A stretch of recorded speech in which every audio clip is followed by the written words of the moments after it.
ప్రభునందు ప్రియమైన దేవుని బిడ్డలారా, మన ప్రభువును మన రక్షకుడును మన విమోచకుడైన క్రీస్తు యేసు శ్రేష్టమైన ఘనమైన నామంలో ఈ యొక్క 2024వ సంవత్సరం జూన్ మాసము 17వ తారీఖు సోమవారం ఉదయము 5:30 మీ అందరికీ ఉదయకాలపు ఆరాధనకు స్వాగతాన్ని తెలియజేస్తున్నాను. ప్రియులారా, మనందరం కూడా కలిసి ఉదయ ఆరాధన ప్రారంభించుకుంటూ ఆంధ్ర క్రైస్తవ కీర్తన పుస్తకాలలో మొదటి కీర్తన, అన్ని కాలంబులను నా యెహోవా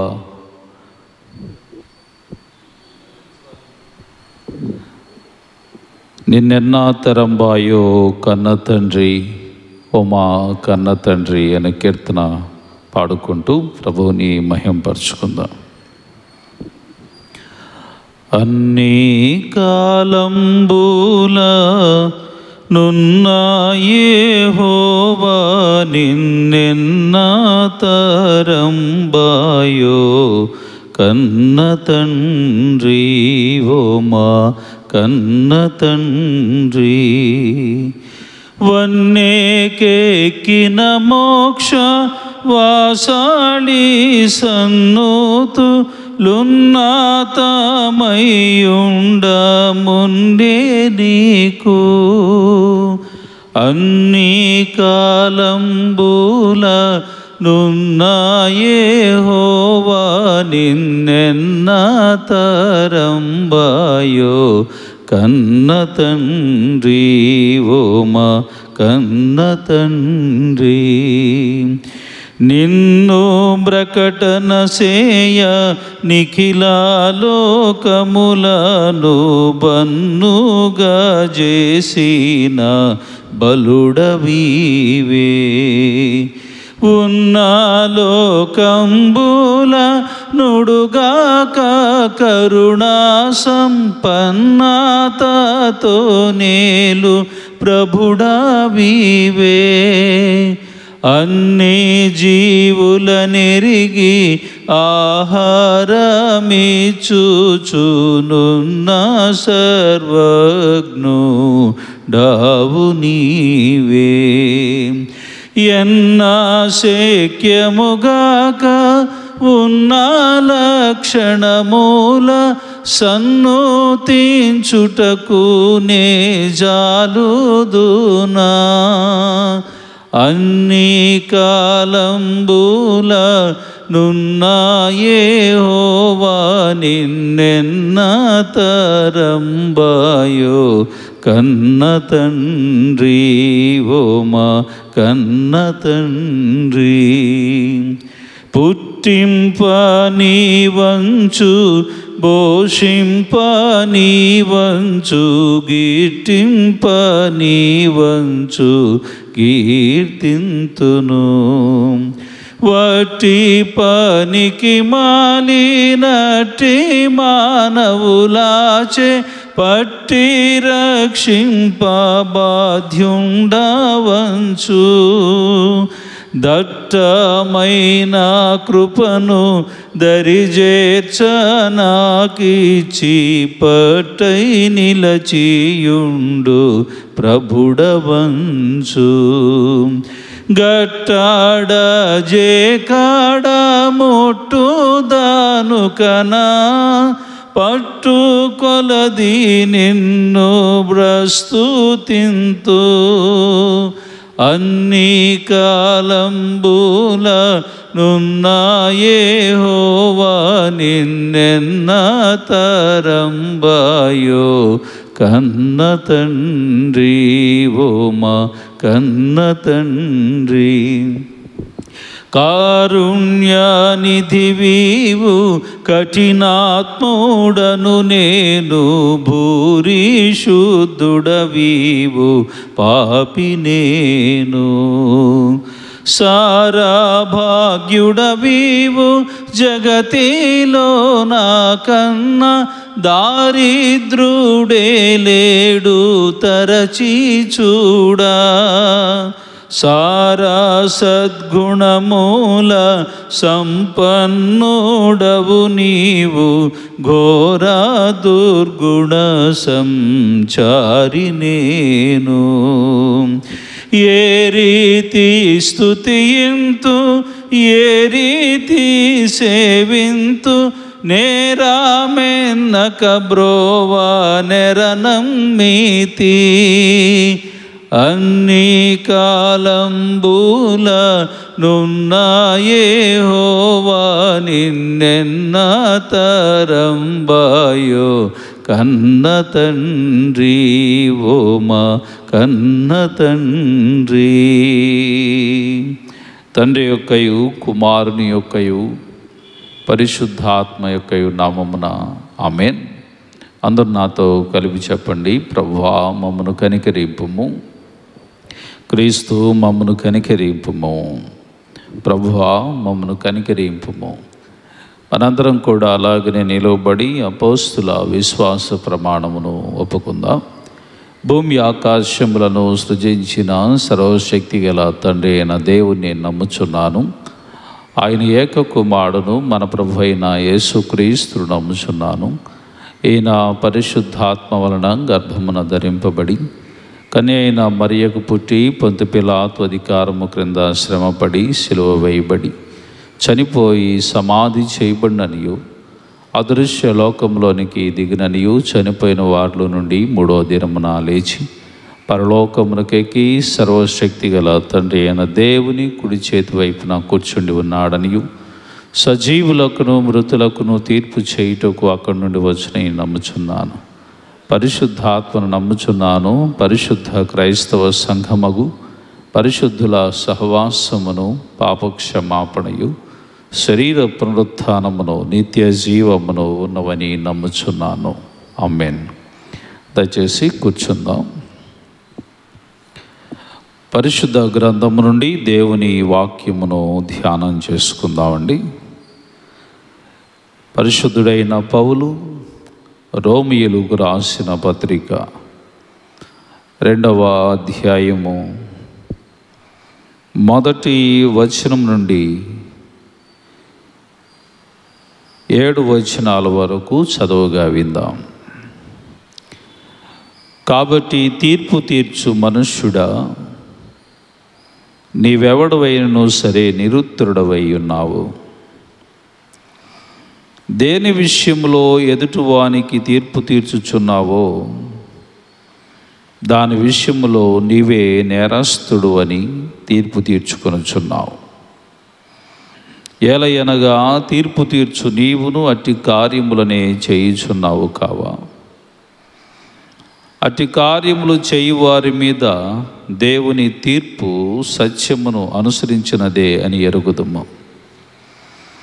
అట్టి కార్యములు చేయువారికి తీర్పు తీర్చుచు వాటిని చేయుచున్న మనుష్యుడా,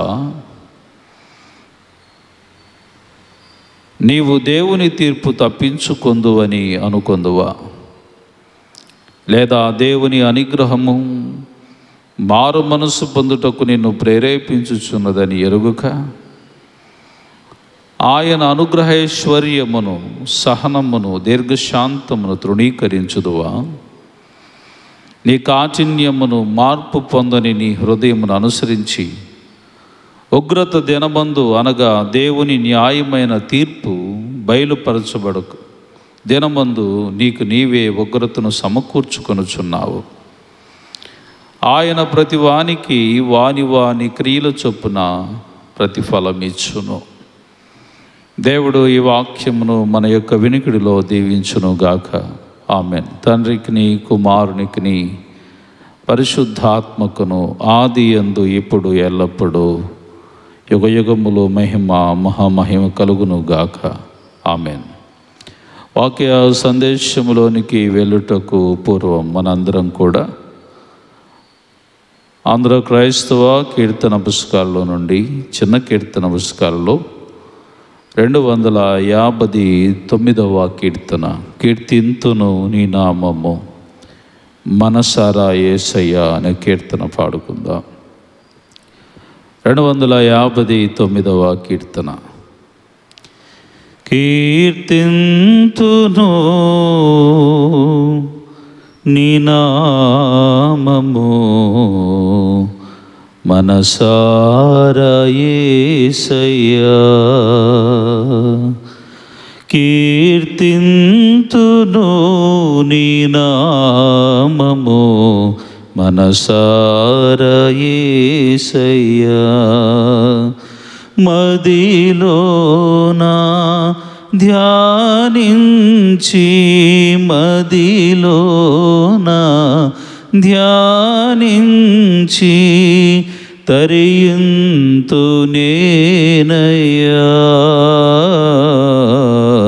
నా యేసయ్యా. కీర్తింతును నీ నామము, మనసారా యేసయ్యా. ఏలేశమైన కరుణకు ఈ దోషి పాత్రుడా, ఏలేశమైన కరుణకు ఈ దోషి పాత్రుడా. కల్వరిలో కృపజూపి, కల్వరిలో కృపజూపి కలుషాలు బాపినా నా యేసయ్యా. కీర్తింతును నీ నామము, మనసారా యేసయ్యా. వేనోళ్ళ నిన్ను పొగడినా నీ రుణము తీరునా. వేనోళ్ళ నిన్ను పొగడినా నీ రుణము తీరునా. ఇన్నాళ్ళు కన్నీళ్ళు, ఎన్నాళ్ళు కన్నీళ్ళు తుడిచావు జాలితో నా యేసయ్యా. కీర్తింతును నీ నామము, మనసారా యేసయ్యా. క్షణకాలమైన గడచునా నిస్ఫురణ లేనిచో. క్షణకాలమైన గడచునా నిస్ఫురణ లేనిచో. నా ప్రాణం నా గానం, నా ప్రాణం నా గానం నీకే అంకితం నా యేసయ్యా. కీర్తింతును నీ నామము, మనసారా యేసయ్యా. మదిలోనా ధ్యానించి, మదిలోనా ధ్యానించి తరియింతు నేనయ్యా నా యేసయ్యా. కీర్తింతును నీ నామము, మనసారా యేసయ్యా. మనసారా యేసయ్యా. మన తండ్రి అయిన దేవుని నుండి, కుమారుడైన యేసుక్రీస్తు నుండి కృపయు సమాధానములు మీకు కలుగునుగాక. ఆమెన్. దయచేసి అందరూ కూడా కూర్చోండి.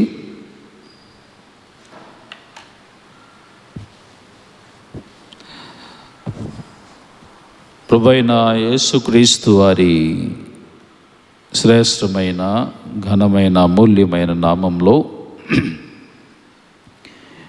ఈ ఉదయకాల సమయమున ప్రభువు వారి యొక్క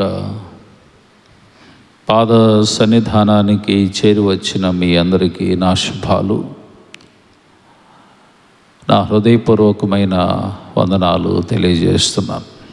అందరూ బాగున్నారా? దేవుని మహోన్నతమైన కృపలో మరి యొక్క ఉదయమున ప్రభువు వారితో గడిపే గొప్ప ఆధిక్యత, ధన్యత ఆ ప్రభువు మనందరికీ అనుగ్రహింపచేసినందులకై దేవాతి దేవునికి కోటాను కోటి వందనాలు తెలియజేసుకుంటూ ఉన్నాను. ప్రియమైన వారులారా, ప్రత్యేకంగా ఈ ఉదయకాలము మనము ధ్యానం చేసుకుంటున్న వాక్య భాగము పోయిన వారములో రోమీయులకు రాసిన పత్రిక మొదటి అధ్యాయాన్ని రెవరెండ్ పురుషోత్తం చౌదరి గారు కంప్లీట్ చేసుకున్నారు. ఈ వారము రెండవ అధ్యాయం నుంచి మనము ధ్యానం చేసుకోబోతా ఉన్నాం.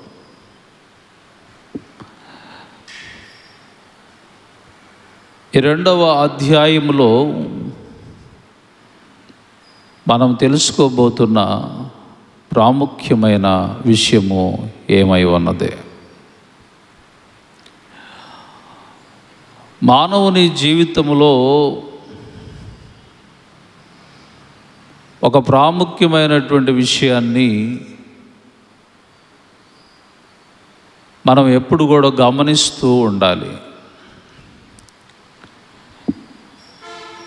అది ఏమిటి అనంటే, చిన్నప్పుడు మనం చదువుకుంటున్నప్పుడు సుమతి శతకాలలో ఒక మాట ఉంటుంది, తప్పులెంచువారు తమ తప్పులు ఎరుగరు. వ్యక్తిగతంగా మనం ఏం చేస్తూ ఉంటామంటే, మనకున్న ఒక పెద్ద చెడ్డ గుణం ఏమిటి అనంటే, ఎదుటివారి యొక్క తప్పులను చాలా తొందరగా ఎంచడానికి మనం ఇష్టపడతా ఉంటాం.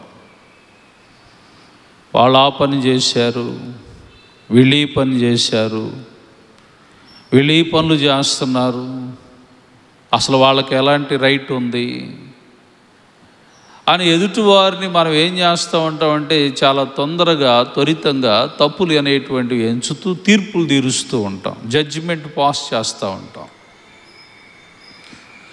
ఈరోజున పౌలు భక్తుడు ఈ విషయాన్ని రెండవ అధ్యాయంలో చాలా స్పష్టంగా తెలియచెప్తా వచ్చాడు. ఇది ఎవరి గురించి మాట్లాడుతూ ఉన్నాడు అనంటే, మొదటి అధ్యాయంలో మనం చూస్తున్నప్పుడు రోమా పత్రికలో అన్యజనులుగా ఉన్నటువంటి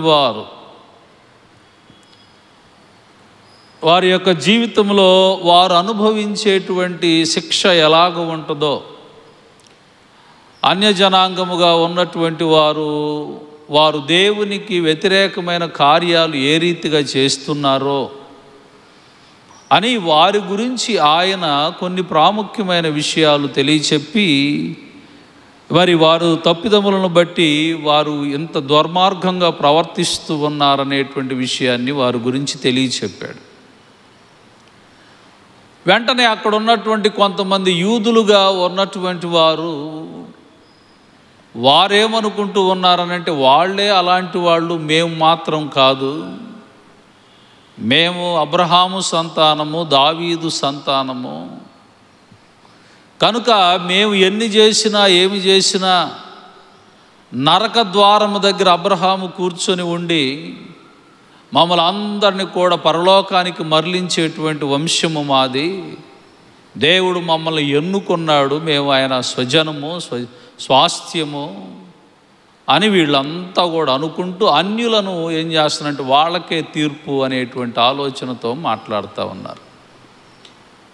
అంటే నేను మొట్టమొదటిగా చెప్పినటువంటి మాట ఏమిటనంటే, వీళ్ళు ఎన్ని లోపాలతో ఉన్నప్పటికీ కూడా యూదులుగా ఉన్నటువంటి వారు పరిసయ్యులుగా ఉన్నవారు, శాస్త్రులుగా ఉన్నటువంటి వారు ఎన్ని బలహీనమైనటువంటి పరిస్థితుల్లో జీవిస్తూ ఉన్నా సరే ముందు వాళ్ళను వాళ్ళు కరెక్ట్ అనేటువంటిది చేసుకోవటం లేదు.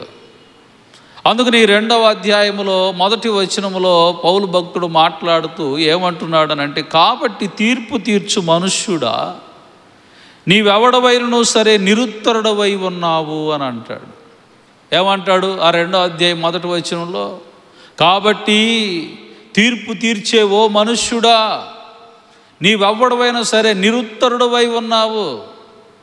నువ్వే మాత్రమును కూడా గొప్పవాడివి కాదు, నువ్వు ఉత్తవాడివే. నువ్వెందుకు ఎదుటి వారికి ఏలెత్తి చూపిస్తూ ఉన్నావు?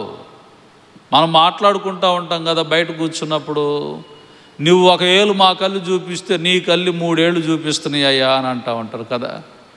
అంటే అర్థం ఏమిటి? ఒకటే నువ్వు మా కళ్ళు తప్పు చూపిస్తున్నావు, నీ కళ్ళు చూస్తే 3 తప్పులు కనపడతా ఉన్నాయి. అందుకనే ప్రభువు వారు ఏమంటాడు, కొండ మీద చేసేటువంటి ప్రసంగములో 7వ అధ్యాయములో మత్తయి సువార్తలో ఆయన మాట్లాడుతూ ఆయన తెలియచెప్పినటువంటి కొన్ని విషయాలను చదువుకుందాం. అవి ఇంకా ఆసక్తికరంగా ఉంటాయి. మత్తయి సువార్త 7వ అధ్యాయంలోనికి ఒకసారి వెళ్దామండి. ఆ 7వ అధ్యాయం 1వ వచనం నుండి చూస్తున్నప్పుడు, మీరు తీర్పు తీర్చకుడి, అప్పుడు మిమ్మల్ని గూర్చి తీర్పు తీర్చబడదు. మీరు తీర్పు తీర్చి చొప్పుననే మిమ్మల్ని గూర్చి తీర్పు తీర్చబడును. మీరు కొలుచు కొలత చొప్పుననే మీకు కొలవబడును. నీ కంటిలో ఉన్న దూలమును నెంచక నీ సహోదరుని కంటిలో ఉన్న నలుసును చూచుట ఎలా? నీ కంటిలో ఏమున్నదంట? ఏముందని చెబుతున్నాడు?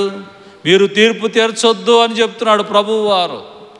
తీర్పు తీర్చేటువంటి పని మీది కాదు, అది నా పని అని అంటున్నాడు. అయితే నీ కంట్లో ఏముందంట? నువ్వు తీర్పు ఎదుటోడికి ఇలా తీర్పులు తీరుస్తున్నావు. అతను ఎలాగండి, ఇతను ఎలాగండి, ఆయన అట్టండి ఎట్టండి అని అంటున్నప్పుడు ముందు నీ కంట్లో ఏముందంట? దూలం అనేటువంటిది ఉన్నదంట. ఏముందంట? దూలం ఏంటి, నలుసు ఏంటి? నలుసుకి దూలానికి ఎంత తేడా ఉంది? దూలం అంటే ఇదిగో ఇక్కడ కనపడుతుంది ఎంత, ఇది నీ కంట్లో ఉందంట. ఎదుటివాడి కంట్లోనేమో నలుచే కనపడుతుందంట. నీ కంటికి ముందు మనం ఏం చేయాలి? ఎదుటివాడిని మనము తీర్పులు అనేటువంటివి తీర్చే ముందు నేను ఎలా ఉన్నాను, నా జీవితం ఎలా ఉన్నది, నా బ్రతుకు ఎలా ఉన్నది, నేను దేవుడికి నచ్చినటువంటి కుమారుడుగా కుమార్తెగా నేను బతుకుతున్నానా, అసలు నేను ముందు యేసయ్యకి ఇష్టమైనటువంటి వాడిగా నేను ఉంటున్నానా? ముందు ఎదుటివాడు తప్పుల గురించి మాట్లాడేటప్పుడు నన్ను నేను సరైనటువంటి రీతిలో నేను సరి చేసుకున్నానా? ముందు నా జీవితం బాగుందా? అది ఇంట్లో కావాలి, సమాజంలో కావాలి, సంఘంలో కూడా కావాలి. ఆ టెస్ట్ చేసుకోవటం అనేది ముందు నేను ఎలాగున్నాను, నా బ్రతుకు ఎట్లుంది, నా బ్రతుకు బాగుందా, ముందు నేను అసలు ముందు కరెక్ట్గా ఉండానా? ప్రతి వాడికి ఏమిటంటే వాడి మార్గము వాని దృష్టి కంట యథార్థముగా కనపడిద్దంట. సామెతల గ్రంథకర్త సొలొమోను రాజు మాట్లాడుతూ ఏమంటాడంటే, ఇదిగో ప్రతి వానికంట వాని మార్గము వాని దృష్టికి యథార్థంగా కనపడిద్ది. నేను తప్పుడోడని నేనంటే ఒప్పుకుంటావు, నువ్వు ఒప్పుకొని కూడా ఒప్పుకో, కానీ నీలో తప్పులు అనేకమైనటువంటివి ఉంటాయి. నువ్వు పాపిష్టి వాడివి అని అంటే ఒప్పుకుంటావా? ఒప్పుకొని కూడా ఒప్పుకో. నన్ను ఆ మాట అంటావా నువ్వు అని ఎగబడతావు కదా. అంటే అర్థం ఏమిటి?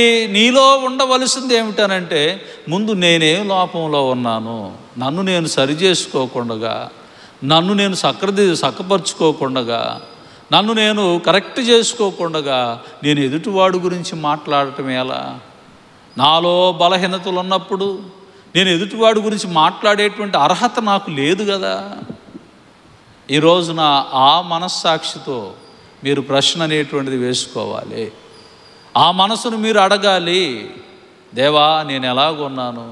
అందుకని దావీదు రాజు ఏమంటాడు తెలుసా? దేవా నీకు ఆయాసకరమైనటువంటి మార్గము నాలో ఏమన్నా ఉన్నదేమో చూడుము తండ్రి, నా హృదయమును చూడు, నా మనసును చూడు ప్రభువా. మనం దేవునికి ఆయాసకరమైనటువంటి మార్గాలు మనలో ఏమన్నా ఉంటున్నాయేమో మనల్ని మనము పరిశీలన చేసుకుందాం, మనల్ని చక్కపరుచుకుందాం. ఎదుటివాడికి తీర్పులు అనేటువంటివి మనం తీర్చటం అనేటువంటిది కానే కాదు. రోమీయులకు రాసినటువంటి పత్రిక 14వ అధ్యాయం ఒకసారి తీద్దాం. రోమాపత్రిక 14వ అధ్యాయంలో ఒక చక్కని వాక్యాన్ని చదువుకొని ఈరోజు ఈ మార్నింగ్ డివోషన్ని మనం క్లోజ్ చేసుకుందాం. 14వ అధ్యాయము 10వ వచనం నుండి 13వ వచనం వరకు చదువుకుందాం. అయితే నీవు నీ సహోదరునికి తీర్పు తీర్చనేలా, నీ సహోదరుని నిరాకరింపనేలా మనమందరము దేవుని న్యాయపీఠం ఎదుట నిలుతుము. నా తోడు ప్రతి మోకాలును నా ఎదుట వంగును, ప్రతి నాలుకయు దేవుణ్ణి స్తుతించును అని ప్రభువు చెప్పుచున్నాడు అని వ్రాయబడి ఉన్నది గనుక మనలో ప్రతివాడు తన్ను గురించి దేవునికి లెక్క అప్పజెప్పవలెను. కాగా మనం ఇక మీదట ఒకరిని ఒకడు తీర్పు తీర్చుకుందాము. ఇదిగాక సహోదరునికి అడ్డమైనను ఆటంకమైనను కలుగు చేయకుందామని మీరు నిశ్చయించుకొనుడి అంటున్నాడు. ఏమంటున్నాడంట? మనమందరము కూడా దేవుని న్యాయపీఠం ఎదుట ఉండవలసినటువంటి వారమే. పాస్టర్ గారు అని లేదు, విశ్వాస అని లేదు. ప్రతివాడు వాని క్రియల చొప్పున దేవునికి లెక్క చెప్పుకోవలసినటువంటి వారే. కాబట్టి ముందు మనమేం చేయాలా? ముందు మనము తీర్పు అనేటువంటి తీర్చుకోవటం కాదు. ఏంటి? ఎదుటివాడికి తీర్పులు తీర్చటం కాదు. ముందు నా జీవితం ఎలాగుందో అని మనం జాగ్రత్త చేసుకొని రేపటి రోజు నేను ఆయన న్యాయపీఠం ఎదుట నిలబడినప్పుడు నేను నిర్దోషిగా కనపడాలి, నేను దోషిగా మాత్రం ఉండకూడదు అని ముందు నిన్ను నీవు సరి చేసుకో. ముందు నీ కంటిలో ఉన్నటువంటి దోలాలని తీసేసుకో. ఎదుటివాడికి ఏలెత్తి చూపించబాక.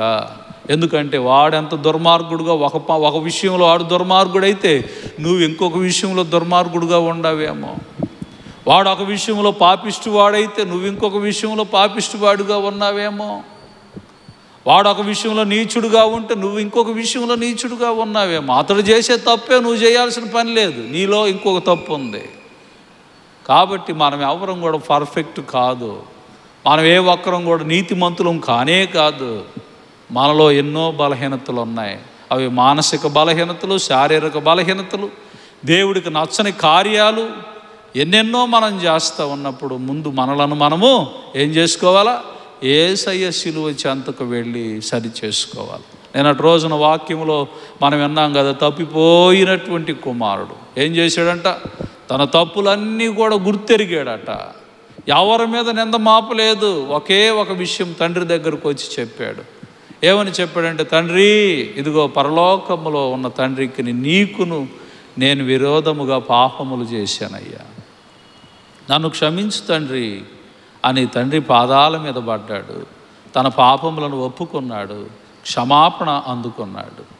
ఈరోజు నీవు నేను చేయవలసింది ఏంటంటే, మనం ఎదుటి వారిని ఏం చేయ అర్హతలు మనకు లేవు గనక. ఎందుకంటే అందరూ కూడా పాపము చేసి దేవుడు అనుగ్రహించు మహిమను పొందలేని వారే. కాబట్టి అందరూ పాపంలో ఉన్నారు గనక నేను అలాంటి పాపిని అని గుర్తెరిగి ఒక పాపిగా ఉన్నటువంటి వాడికి మనం ఏదో గొప్పవాళ్ళకులాగా, మనం ఏదో నీతిమంతులకులాగా, అసలు యేసుక్రీస్తు ప్రభు తర్వాత మనమే అన్నట్లుగా, అంత పరిశుద్ధులు అన్నట్లుగా మనం ఎదుటి వాళ్ళకి ఎంచుతూ ఉంటాం. అది కరెక్టు కానే కాదు. ఆ మైండ్ సెట్ మనలో తీసేసుకొని యేసయ్య పాదముల మీద పడదాం, ప్రభువుని వేడుకుందాం. అయ్యా నన్ను క్షమించు, నా దోషములు క్షమించు నాయన అని అడిగినప్పుడు ఆయన మన పైన అమూల్యమైన కృపను కనపరుస్తాడు. దేవుడు అటు రీతిగా మనలందరినీ దీవించును గాక.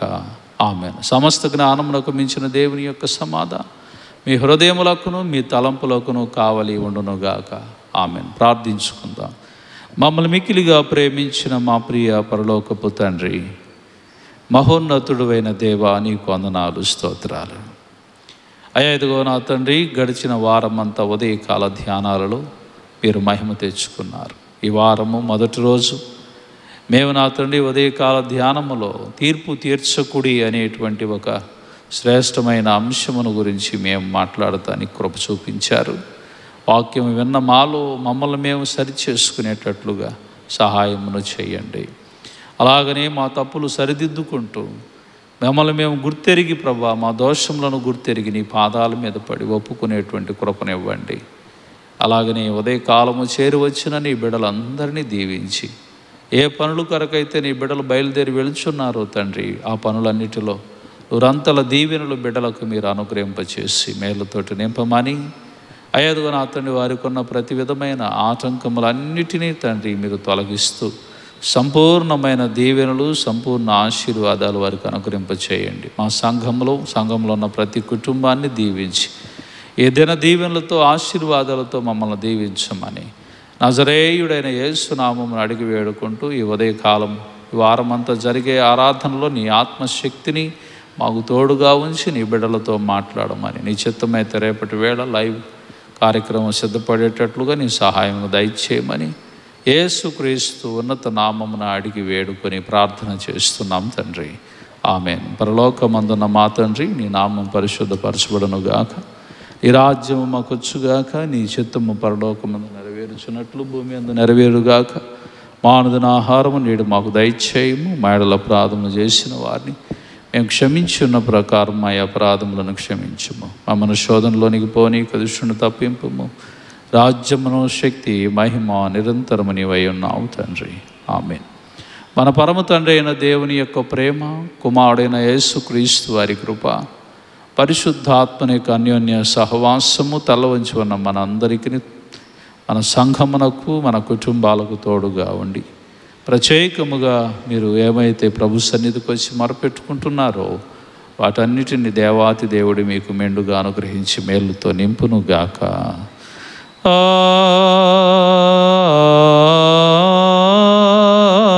ఆమేన్.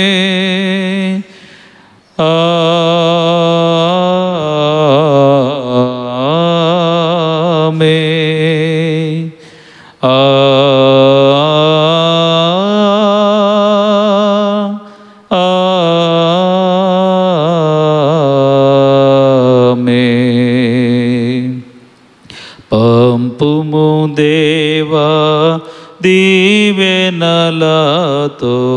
పంపుము దేవా, పంపుము దయచేత పతిత పవన నమ పెంపుగా నీ సేవ ప్రియమొగను నరింప. పంపుము దేవా దీవెనలతో, పంపుము దేవా.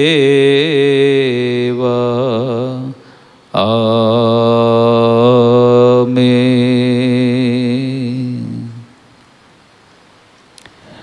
God bless you. అందరికీ వందనాలండి. అందరికి క్షేమంగా వెళ్ళండి. రేపు ఉదయకాలపు ఆరాధనలో కలుసుకుందాం. Thank you.